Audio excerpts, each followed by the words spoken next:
Xbox shuts down the ambassadors, Microsoft pays a dividend, and Windows 11 gets a, well, kind of fake release date.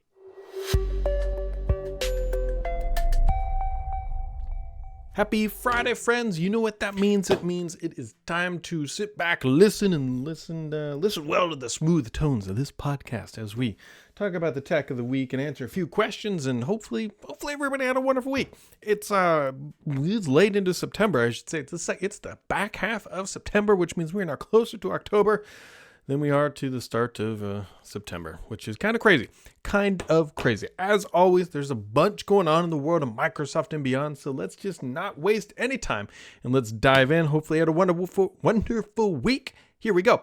If you use LinkedIn, all your data belongs to the AI overlords, and you can't do anything about it. Now, you can opt out. That is something you can do, but if they've already scraped your data, good luck getting it out of that black hole, because you can't. So yeah, just keep that in mind. This week, Microsoft has made its pitch to sell more AI to more businesses for a $30 due a month premium. Now, I'm guessing that if you're like Vodafone, who's rolling it out to a whole bunch of people, you're probably paying less than $30 a head. That is my guess. However, Microsoft put together a presentation to say, this is why you should pay us more. And so here you go. So there's a bunch of stuff. If I had to theme it up, it's really like Copilot inside of different apps. So the first one, which actually, I could dog on them as much as I want. I love Python and I love Excel, so this goes well together. You can now use Copilot, will now write Python code from your Excel data, and it helps you create pretty charts and graphs, and that's actually pretty cool. Copilot is now inside of Outlook, I should say. It's always been able to summarize your emails, but now it's going to be able to organize your inbox and prioritize things, and then it'll even tell you why it thinks you should be looking and or paying attention to something. And in the near future, you'll actually be able to teach it specific phrases, which I could see being super helpful. That if your company has a tech-specific jargon, like a one-way door, like if you're an Amazon or whatever, and so then you could pick up on those phrases, and there you go. OneDrive is also getting some functionality as well. This one's kind of neat. It allows you to compare two files. It tells you what's different in a real easy and organized way. PowerPoint will have a native better builder tool, and Word will have an improved draft and review functionality. It's all just kind of a various mishmash of things that are getting tossed in, and Microsoft will continue to just shove AI into every single orifice that it can find until it thinks it's good enough and that you'll actually start paying for it. And so I don't know if this is enough to get companies, again, over that hurdle. It is not cheap. The value is up for debate, like if this is something worth paying for.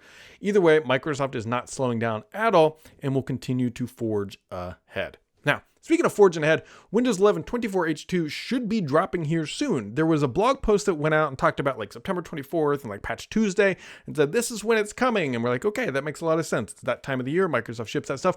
And then they quietly updated the blog post and said, well, actually, no, maybe not really. So I suspect that these dates are pretty much like locked in. We know the deal at this point. It's just more of Microsoft saying like, look, they're probably coming these dates, and no. And then Microsoft's launch dates are like the polar opposite of Apple. Like yesterday, Apple hit a button, and I know it's not a perfect comparison. We're like, boom, iOS 18 or watchOS 11, everybody gets it same day. It's rolling out and going now. Unless you're running the new iPad Pro, which it's bricking for some reason. I don't know. It is, but that's whatever. It's doing that. Microsoft, on the other hand, presses like a little tiny button, and then like certain people get it. And it's like a real careful rollout, which is obvious because at the end of the day, Windows is far more complex of a user base than everybody running an iOS device with an A chip. And we all know how that differs. Other things happening: Microsoft, BlackRock, and a couple others announced a global AI investment infrastructure partnership. They're going to invest a whole bunch of money, like $100 billion into this thing. Not just Microsoft, but a couple entities. They are putting dollars literally everywhere because nobody knows what's going to win, so you put a bet on everything. And Microsoft also, while announcing that, announced a quarterly dividend increase and also announced a 60 billion share repurchase program, all in the same breath while they laid off 650 people from Xbox. So there you go. That is the tech news of the week. Let's move on to the gaming news because there's some interesting stuff here. So the Xbox is shutting down the ambassadors program. Now, on the surface, it's like, yeah, it's been around, I think, 13 years. And I couldn't really candidly tell you too much about it. I get the rough idea what it was is like community ambassadors, that sort of thing, trying to help people in the forums and blah, blah, blah, and all that stuff. But it didn't really have like a hard defined scope of what exactly was going on. And Microsoft is sunsetting the program. If you are part of it, and I'm not downing anybody who is happily contributing to the community through that program, you do have to use all of the rewards that you have earned, I believe, by the 15th of next month. After that, all your tokens, tickets, whatever other things you had or didn't have to be used. Otherwise, they will be forfeited. So, yeah. Other interesting things happening tangibly related to Xbox. Krafton CEO, and I believe this is Krafton's the company that has PUBG. They're trying to buy Hi-Fi Rush, like the IP and some of the studio assets. I believe they're not trying to do a full acquisition. The interview about this was a little dicey because I don't believe it's closed yet, so things are still a little wish-wash or whatever else. I publicly stated, he's like, we don't think we'll make money from Hi-Fi Rush 2. Like, that's a really bold thing to say, and probably explains why Microsoft said, look, we don't think this is a thing. That's why we cut off Tango Works, and if Hi-Fi Rush 2 wasn't going to make money, Microsoft didn't want interest, but apparently Krafton does. They really like the creativity aspect of it, and so that really tells you about the playthrough and like maybe the metrics that they shared through Game Pass, trying to justify the actual tangible cost for something like this. So there you go. Microsoft Flight Simulator 2024 is getting its media round.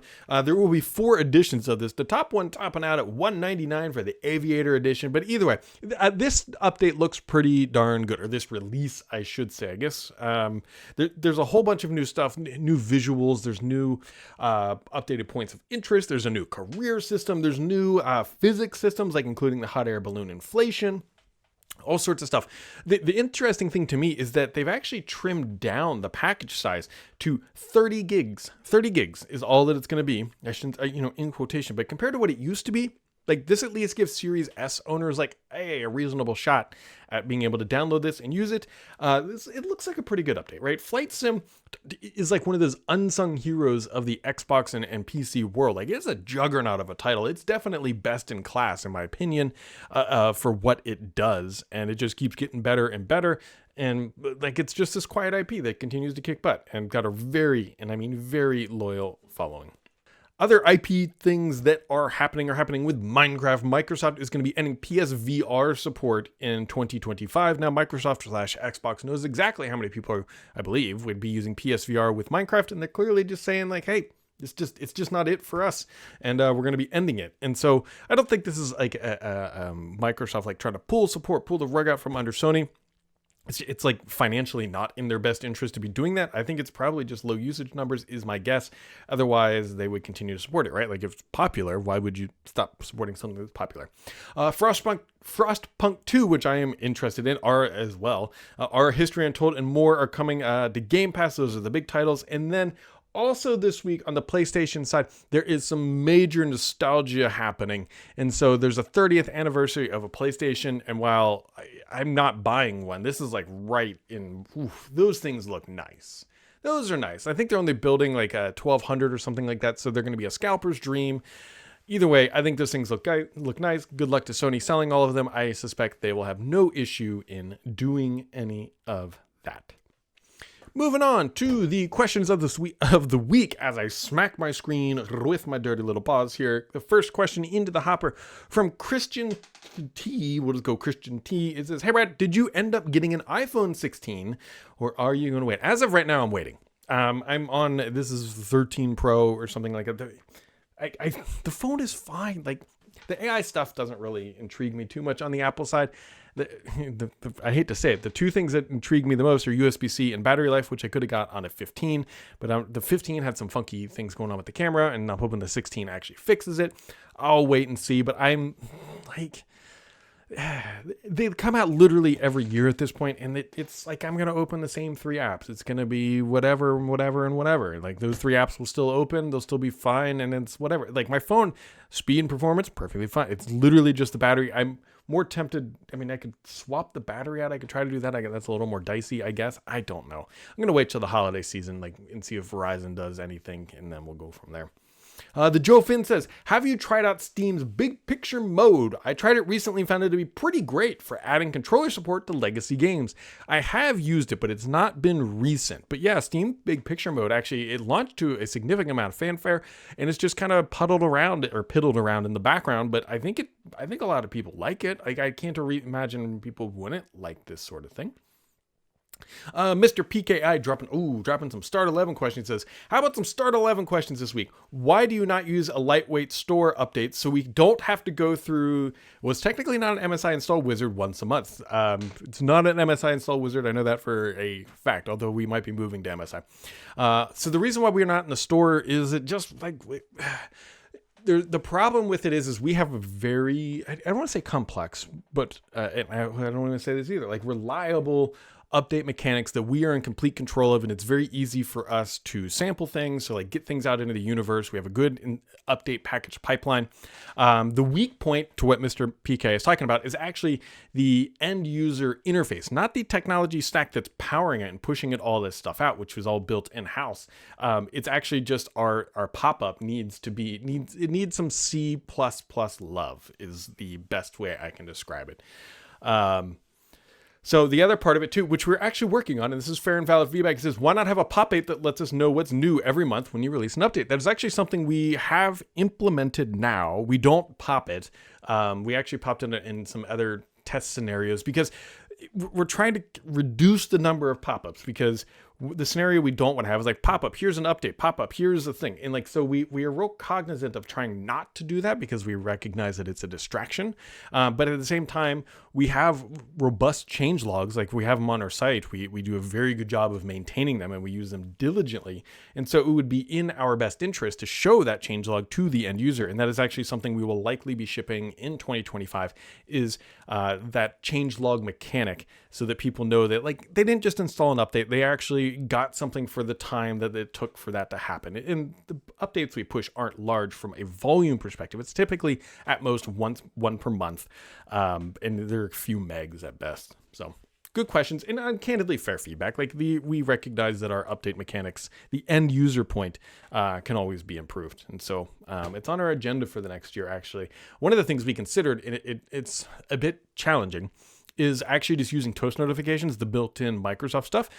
The problem with it is like most people, it seems, has that turned off, and then they don't run updates, and then they're like few behind, and then we start getting angry messages like, why does your app suck? And it's like, well, you haven't run an update, bro, in forever, and maybe you should actually do that. And then you get the update and feedback. Like, because when people, like, here's the thing, like if somebody says, hey Brad, here's a bug, if we could reproduce it in-house, like 99.9% of the time we will fix it, especially with Start 11. Like we've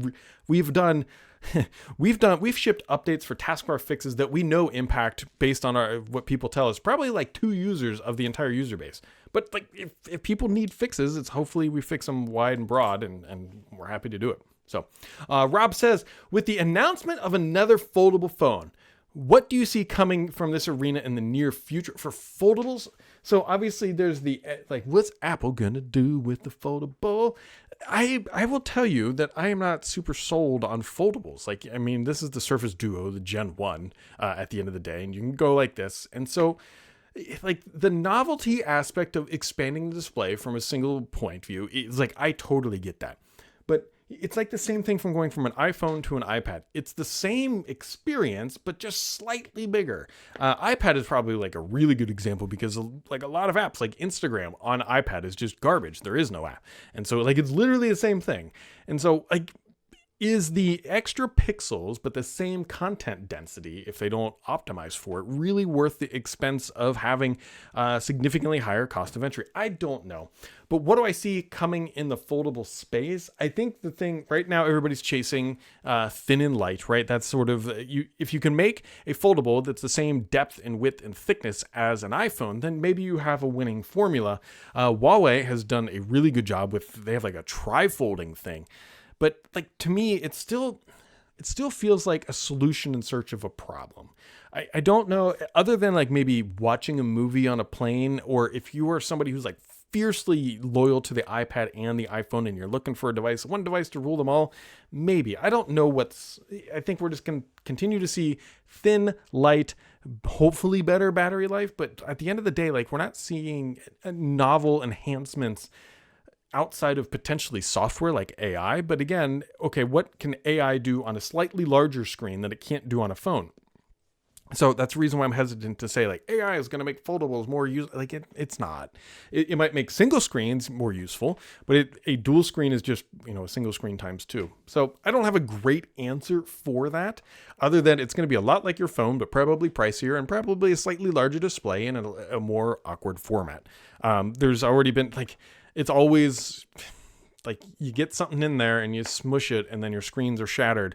And so your insurance rates go up if you got phone insurance. I don't know. I don't have a great answer for that one. Next question comes from Togbzort. We'll just go with that. He says, Brad, did you fix your Xbox Series X power supply issue? Yes, I did. And so if you go on Twitter and on Threads, I'll link to my account down below. I replaced, power supply's right here. Look at this. So this is my old power supply. This is the old beast. And so I took this thing out of my Xbox Series X and replaced it with one I got on Amazon, and it booted up. And so that kind of seems like that solved that problem. So there you go. That's kind of it, guys, right? For middle of September, right? There's some Intel stuff floating around there. We'll see how this Lunar Lake lands. We'll see when 24H2 lands. We'll see, more importantly, when is Recall going to land, right? It's supposed to be coming in October in the Insider program, maybe more secure. Hopefully we will see. Hopefully we will find out. But there you go. A little bit shorter one this week, but as always, my friends, thanks for tuning in. Keep it subscribed here because the BS on this podcast is me.